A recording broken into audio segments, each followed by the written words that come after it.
teachers from high school, an artist in her own right in many ways.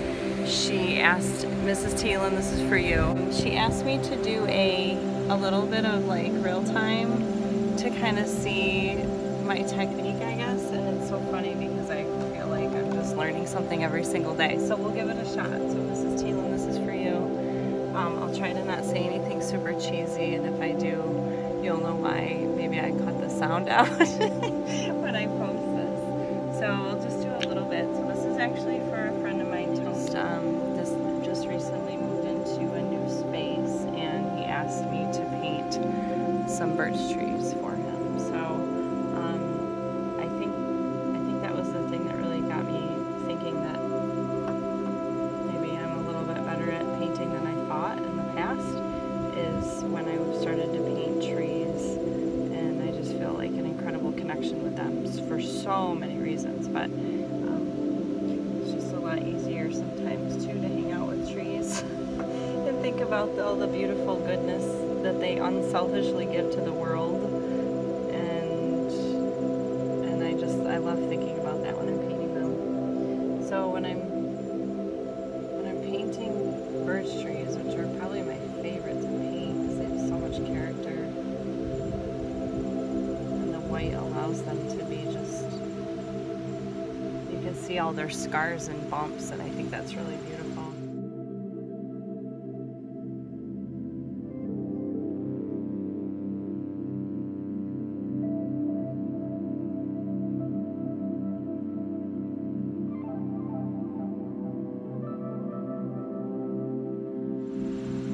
And now I figured out a trick with birch trees that gray actually is really awesome to show depth. So we'll try it. It's a little wet. Maybe I'll try it over here on this left tree here. So I guess if the light source is on the right, I'm just going to add some of this gray, which has kind of a blue hint to it. Or sorry, the light source is on the left. So I'm adding this gray here. But then also when you think about shadows on trees, they're kind of all over the place, so I just be sloppy with it. Because you'll come back later, I'll come back later with some black to really show. Hope you can see that. So this starts to add a little bit of depth, I guess. And I did this is totally trial and error. I was painting, it's probably one of my favorite paintings that I've done, and I'll never part with it because it's just like, it was such a learning curve and it was a good experience. I was spending so much time hunched over these birch trees, and then I was kind of finishing up for the day and decided, because I'm frugal, that I was going to use the whatever paint I had on my palette. So I hastily did one last birch tree, and I stepped back and I was like, geez, there it is. That's what I've been going for. So I was like obsessing over what it was going to look like. It's kind of wet, so it's not really, other colors are coming in, but that's okay, I don't mind that. So I was obsessing over all these darn birch trees, and then the last stinking one I do, I'm like trying to hurry to get done, and I figured it out. So there's no like exact science with these, and you can kind of do what you want. And I think anytime I'm painting, I'm like in this moment where I'm really thinking about either who it's for or what it means. And that really, or if I'm listening to Janis Joplin, that usually influences a lot too. Be a little more free with my strokes. Kind of messy with these, and it's okay. Like, the trees are really honest. They're there, and they're like, this is me.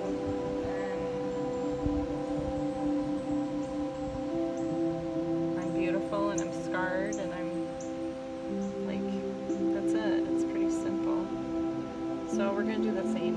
I did the same thing on all three. Just kind of adding a little depth, and then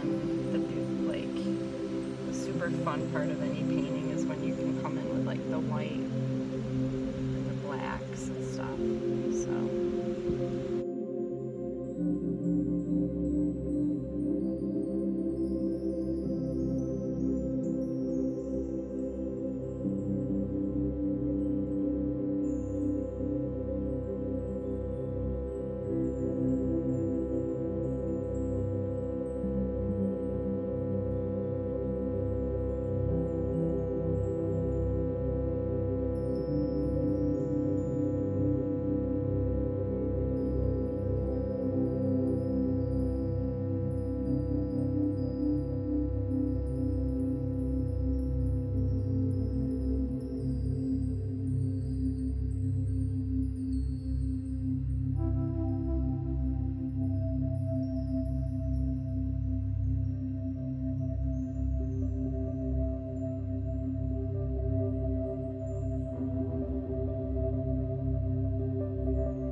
he wants a red cardinal, something red, and the cardinal's like super symbolic too, right? So we're gonna put a cardinal in here somewhere.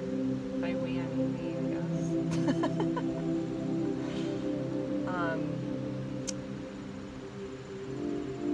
So it's gotta sit somewhere, the little guy. So we'll put a nice branch on one of these beautiful trees. All right, so that's kind of like the beginning of the birch trees.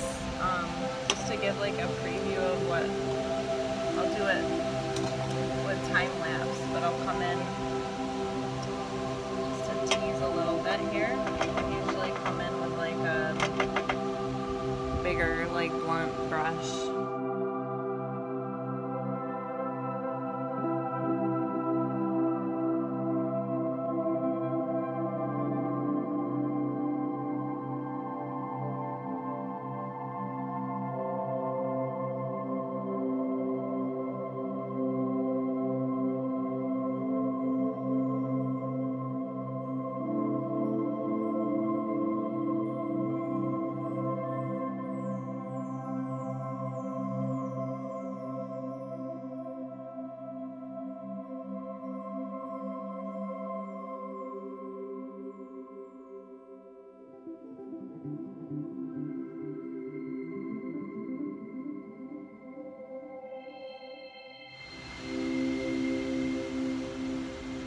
Not much rhyme or reason to these. Like if you look at birch trees in nature, that's how they are. They just are,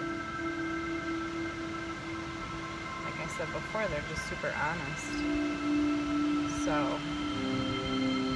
it doesn't really matter. Okay, so that's like a good start. I'm gonna come in with a lot more white too when it dries a little bit. So I'll show you one more thing. Teelan, and then we'll go through, we'll go back to the time lapse after this dries a little bit.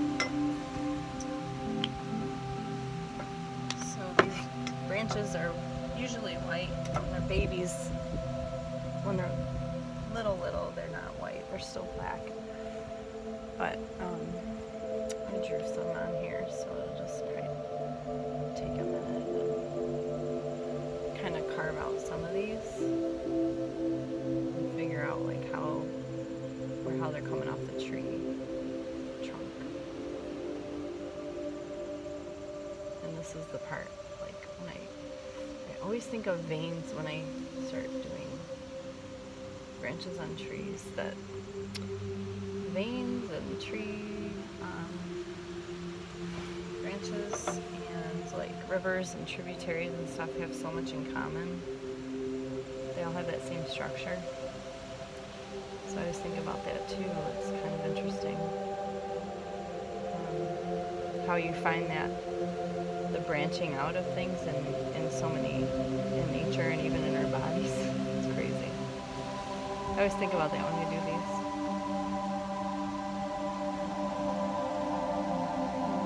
Just try to, when I get like lost about what I'm doing, I kind of look up what I'm in the middle of the woods painting. There's like inspiration everywhere. So, you know, if I get like focused on something, I'm like, oh, this is not how it's supposed to be, and I'll look around at the trees and it's like, yeah, actually, this is how it's supposed to be. It's not really, they just kind of grow how they grow, I guess. So just add a little shadow down there for that to show where it's kind of coming out from the tree. So that's how I would kind of approach, kind of briefly, some of these beautiful branches. Who knows where that cardinal's going to end up. And I come in here with a much smaller brush to finish off the smaller parts of the branch.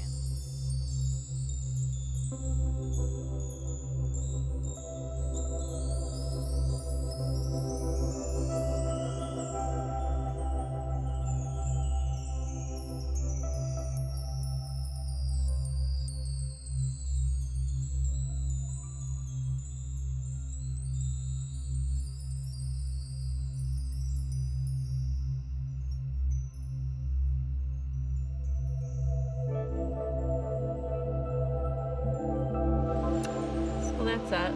So at the risk of, or to avoid, I guess, boring everyone, I'll go back to the time lapse, I guess, and wait for PBS to call me, maybe.